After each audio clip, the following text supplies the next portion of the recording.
Hi friends, ಇವತ್ತು ನಾನು ಹೀರೆಕಾಯಿ ಎಣ್ಗಾಯಿ ಮಾಡೋಣ ಅಂಥೇಳಿ ಮಾಡ್ತಾಯಿದ್ದೀನಿ. ಹೀರೆಕಾಯಿ ಸಿಪ್ಪೆ ಎಲ್ಲ ನೀಟಾಗಿ ತೆಗೆದುಬಿಟ್ಟು ಅದನ್ನು ಮಧ್ಯೆ ಹೋಳು ಮಾಡಿಬಿಟ್ಟು ಸಪ್ರೇಟಾಗಿ ಎತ್ತಿಟ್ಕೊಂಡಿದ್ದೀನಿ.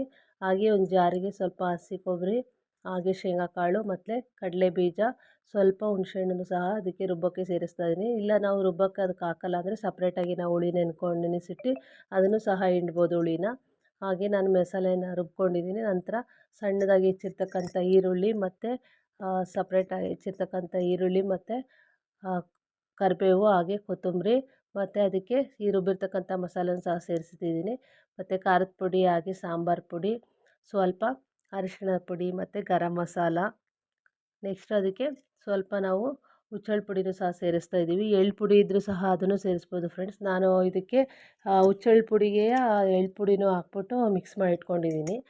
ನೆಕ್ಸ್ಟ್ ನಂತರ ಅದಕ್ಕೆ ರುಚಿಗೆ ತಕ್ಕಷ್ಟು ಉಪ್ಪನ್ನು ಸಹ ಸೇರಿಸ್ಬಿಟ್ಟು ಈ ಹೆಚ್ಚಿರ್ತಕ್ಕಂಥ ಎಲ್ಲ ಹೀರೆಕಾಯಿ ಹೋಳಿಗೆ ನೀಟಾಗಿ ಮಸಾಲೆ ಎಲ್ಲ ಕಲಿಸ್ಬಿಟ್ಟು ಸ್ವಲ್ಪ ನೀರು ಹಾಕ್ಬಿಟ್ಟು ಕಲಸಿ ನೀಟಾಗಿ ಅದನ್ನು ತುಂಬಿಕೊಂಡು ಎಲ್ಲ ಸಪ್ರೇಟಾಗಿ ಎಲ್ಲ ಎತ್ತಿಟ್ಕೊಂಡಿದ್ದೀನಿ ಫ್ರೆಂಡ್ಸ್. ಅದನ್ನು ನೀಟಾಗಿ ಎಲ್ಲ ಒಳಗೆಲ್ಲ ಇದು ಮಾಡ್ಬಿಟ್ಟು ತುಂಬಿಕೊಂಡು ಸಪ್ರೇಟಾಗಿ ಎತ್ತಿಟ್ಕೊಂಡಿದ್ದೀನಿ. ಈಗ ಸಪ್ರೇಟಾಗಿ ಒಂದು ಪಾತ್ರೆ ಇಟ್ಬಿಟ್ಟು ಅದಕ್ಕೆ ಸ್ವಲ್ಪ ಎಣ್ಣೆ ಹಾಕ್ತಿದ್ದೀನಿ. ಒಂದು 3 ಸ್ಪೂನ್ ಸಪ್ರೇಟಾಗಿ ಎಣ್ಣೆ ಹಾಕ್ತಾಯಿದ್ದೀನಿ ಫ್ರೆಂಡ್ಸ್. ನೆಕ್ಸ್ಟ್ ಅದಕ್ಕೆ ಸಾಸಿವೆ ಜೀರಿಗೆ ಹಾಕಬೇಕು. ಈ ಹೀರೆಕಾಯಿ ಎಣ್ಗಾಯಿ ತುಂಬ ಚೆನ್ನಾಗಿರುತ್ತೆ ಫ್ರೆಂಡ್ಸ್ ಮಾಡೋಕ್ಕೆ.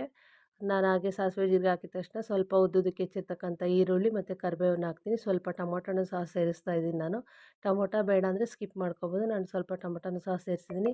ಈಗ ನೀಟಾಗಿ ಎಲ್ಲ ತುಂಬಿರ್ತಕ್ಕಂಥ ಹೀರೆಕಾಯಿಗಳ್ನ ಇದರಲ್ಲಿ ನೀಟಾಗಿ ಹಾಕ್ಬಿಟ್ಟು ಡಿಪ್ ಮಾಡಿ ಸ್ವಲ್ಪ ಮಸಾಲೆ ಎಲ್ಲ ತೊಳೆದ್ಬಿಟ್ಟು ಇದಕ್ಕೆ ಹಾಕಿ ನೀಟಾಗಿ ಅದನ್ನು ಒಂದು ಒಂದು 10 ನಿಮಿಷ, ಕಾಲು ಗಂಟೆ ಬೇಯಿಸಿದರೆ ಸಾಕು. ಹೀರೆಕಾಯಿ ಎಳೆದಿತ್ತು ಅಂದರೆ ತುಂಬ ಬೇಗ ಬೇಯುತ್ತೆ. ಈಗ ನೋಡಿ ಎಷ್ಟು ಚೆನ್ನಾಗಿ ಆಲ್ರೆಡಿ ಹೀರೆಕಾಯಿ ಪಲ್ಯ ರೆಡಿಯಾಗಿದೆ. ಇದು ರೊಟ್ಟಿ ಜೊತೆಗೆ ಅಥವಾ ಚಪಾತಿ ಜೊತೆನೂ ಸಹ ತಿನ್ಬೋದು. ರಸನ ಅನ್ನದ ಜೊತೆನೂ ಸಹ ಊಟ ಮಾಡ್ಬೋದು. ಹಾಗೆ ನನಗೆ ತುಂಬ ಇಷ್ಟವಾದ ಪಲ್ಯಗಳಲ್ಲಿ ಹೀರೆಕಾಯಿ ಪಲ್ಯನೂ ಒಂದು. ನಾನು ಈ ಥರ ಮಾಡ್ತೀನಿ. ನೀವು ಯಾವ ಥರ ಮಾಡ್ತೀರಾ ಅಂತ ಕಮೆಂಟ್ ಮಾಡಿ.